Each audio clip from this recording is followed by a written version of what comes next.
I'm going to give you a little demonstration of how creation happens. And we're going to tell it to you in a sequence of conversation that will open within you an awareness that will make what we're going to say next and all the rest of this morning together, it will make it make sense to you in a way that perhaps it never has before. You understand the concept of momentum. We like the analogy of the car at the top of the hill. Take the brake off, take it out of gear, and you decide you'll just nudge it to see what momentum's really like.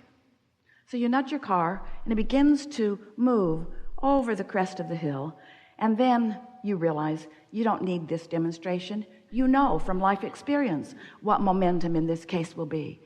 And so you come to your senses right away because you like your car. And you step out in front of it and you let it bump up against you, and the momentum stops because you caught it early. You wouldn't want to be at the bottom of that hill attempting to stop that momentum.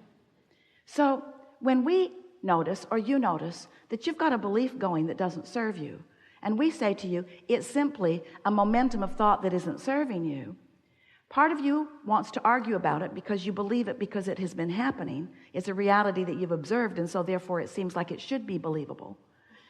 But we want you to understand that even if you decide that it is a belief that you don't want to keep active, you can't just stop believing that all of a sudden because there's too much momentum about thoughts. Life is still delivering to you remnants and pieces of it to sort of, not with the purpose of keeping it alive, it's just the consequence. In the same way that there's no evil force trying to drag your car down the hill into a big crash at the end. It's just a natural consequence of momentum.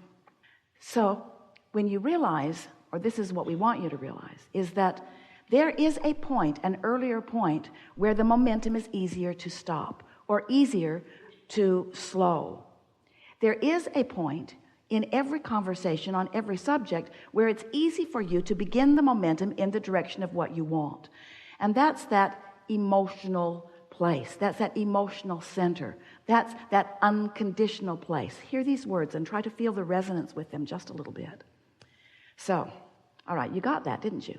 Everything about that makes perfect sense. There's nothing within you that argues with any of that. It makes perfect sense. So now let's introduce law of attraction to the equation, because law of attraction, which says that which is likened to itself is drawn, is of course the reason for momentum. Because when you think a thought for as little as 17 seconds, law of attraction delivers another thought to you that is like it, and now there is more momentum with the joining of the two thoughts. And in another 17 seconds, more momentum, and another more momentum. Cross the 68-second mark, and you've got momentum going. That's the point where you should have kind of wanted to get out in front of it before it bumped against you, because now, when you get out in front of it, it might knock you down just a little bit. Momentum. So let's say that you are like a normal human, and you're thinking about your day, you're thinking about your life, you're thinking about your world, you're thinking about the personal things and the not so personal things. You're thinking a lot of thoughts. You're engaged with life. And some of the thoughts you think serve you really well, some of the thoughts you think don't serve you so well, but you're just thinking thoughts because there's thoughts to be thunk, right? So here is this thought about something that you want, and you're thinking about this thought of something that you want, and it starts in a gentle place. Let's say that you started early enough in the day that it was easy to get it going in that direction, so you're thinking about what you want on this subject. It might be a lover, it might be financial remuneration, it might be purchasing business real estate, it could be any number of things. So you're focused upon this desire, and so far so good. You're thinking about it, and it feels good to you to think about it. It feels fresh, feels exciting. The idea of it really feels good to you. So you're thinking that thought, and then, because you've got a belief that contradicts it, that's in the vibrational vicinity of that subject, you think, but I cannot really afford that. So now you've got this thought of what you want and this contradictory thought about it. And so you're not ever thinking two thoughts at the same time, but you're thinking them in close enough proximity to each other. I want it, but, I want it, but, I want it, but, that you've got a little vibrational wobble going here. You want it, but, so there's a little wobble going here. If you will step back right now and soothe that wobble. Law of attraction is going to help you take that thought of desire to another place. But if you don't, the wobble's going to keep you from moving purely forward with that thought. So it goes like this. Let's say you don't catch it because it didn't feel very big. It wasn't gut-wrenching. You didn't really even notice it. You're not that in touch with your emotions. You're not that pure about your non-wobble thought yet. And so you think about how you want it, but. And then you think about how you've wanted it for a while, but. And then you think about how you hardly know anybody that's got that. And so now your thoughts are continuing. Law of attraction is causing each part of this thought to be greater. Are you getting the sense of this? But the wobble's getting greater too. So now, pretty soon, you want it, but now you're talking to your friend about it. Oh man, I've wanted this thing that I can't have for so long. Yeah, me too, your friend says. I can't even remember the last time I had anything like that. You know, I know somebody that's got it, but you don't even want to know that guy. That guy is so egotistical, centered. That guy is so hard to talk to, doesn't want to talk to things that negate what he wants. So you've got this big time wobble going on now. With us so far? You're the creator of your own reality. You're vibrational beings. You live in a vibrational universe. Everything you think is vibrational. Law of attraction is managing the vibration. And when you think about what you want in its absence, you wobble. And wobble doesn't feel good. And the more specific you are in a wobbling posture, the more uncomfortable you will become. The more specific you become in a non-wobbling posture, the more exhilaration you will feel. So your negative emotion is just letting you know all day, every day, what you're doing wobble-wise and what you could clean up if you would try a little bit. But if you'd be smart about it and want to stop the wobble before it gets going too much. Now, this may be helpful to a lot of you because a lot of you have been working really hard to try to think positive thoughts.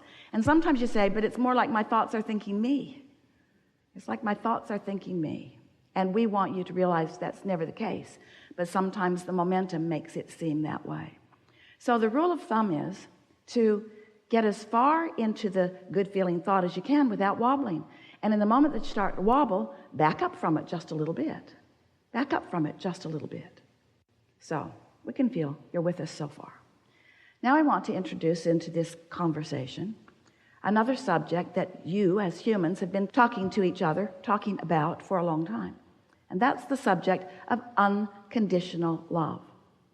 But you have been misunderstanding completely, almost to a person, what that even means. Because what most of you think unconditional love means is you see that jerk doing something ridiculously awful and you say, I love him.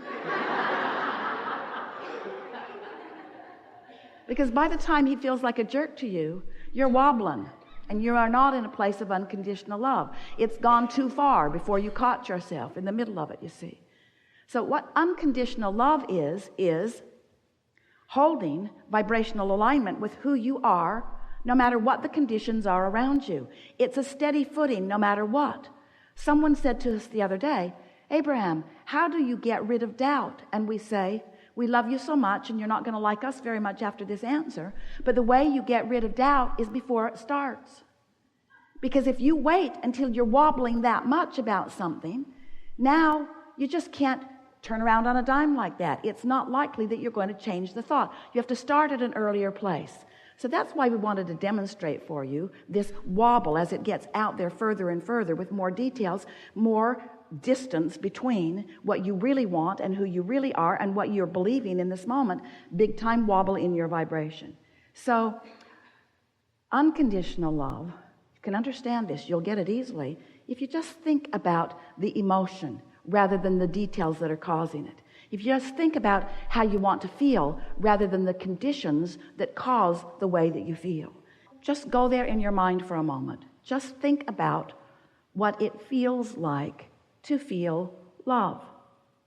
Without the conditions, without all the conditions that led up to you loving someone, with no feeling of needing to hold the outcome, which right now you don't feel like you can. If you're not trying to control the outcome and you're not trying to justify why you're here, if you're just here,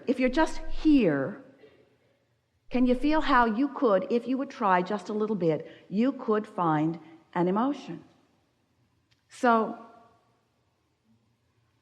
Tracy doesn't want us to tell you this story, but we're going to tell it to you anyway.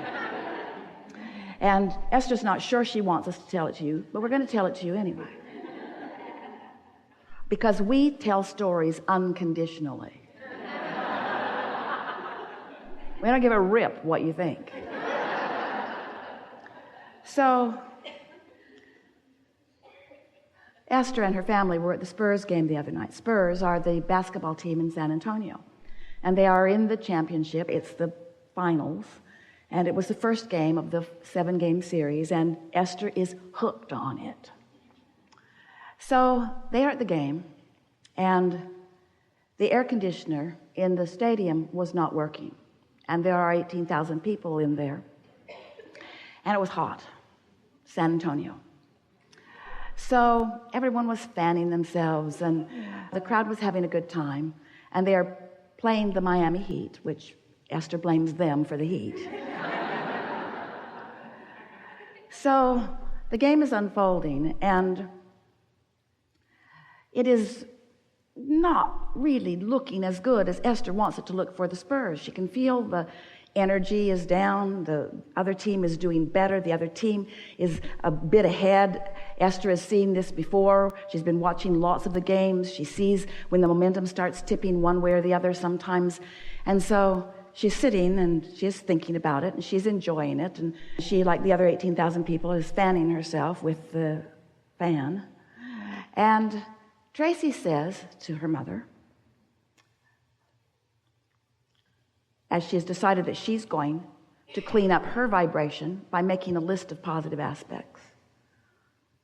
Coach Popovich was the coach of the year this year. And we do have home court advantage. And we have the best record this year. And Esther said, you know, Tracy, that feels like an old process. Because I can feel the effort in it, can't you? Can't you feel that it's like we're trying to talk ourselves into something? Can't you feel the strain in it? Because Tracy was sort of frantically going down her list, positive aspects. We've got to help these guys. And Esther said, do you remember the video that you sent me a few days ago? It's a video about the San Antonio Spurs. Someone put it together. It's so lovely. Do you remember that we sat there with tears in our eyes as we felt such love for these men who have come together? Remember that? Remember how they gathered this one from this country and this one from this country, and they all became a sort of family, and they've got this system that they do, and they all share the ball, and nobody's the hot dog, nobody hogs the ball. They're all easy to pass. They love each other so much. Nobody cares who actually gets it in the basket. They just want it in the basket. And so just with that, remembering how they felt when they watched that video that brought that feeling of love forth within them as they watched it, they sat there in that feeling of love, and then, boom, 13 points right away. Right away. Tracy looked at her mother. Esther looked at Tracy. Tracy said, do we dare be so bold as to even think that we have affected this? And Esther said, of course we did. Of course we did. Look at them. They're all miserable. Everybody's fanning themselves. Everybody's worried about what's going to happen. One who's connected to the stream is more powerful than a million who are not. Find that place of unconditional love. Esther's been practicing that quite a bit lately. She's been practicing finding that place of unconditional love. It's not the easiest thing in the world to do when there's conditions all around you that are demanding your attention, but you can do it. And if you can find that place of unconditional love, loving because that's who you are, loving because that's who you are, loving because that's all that you are. And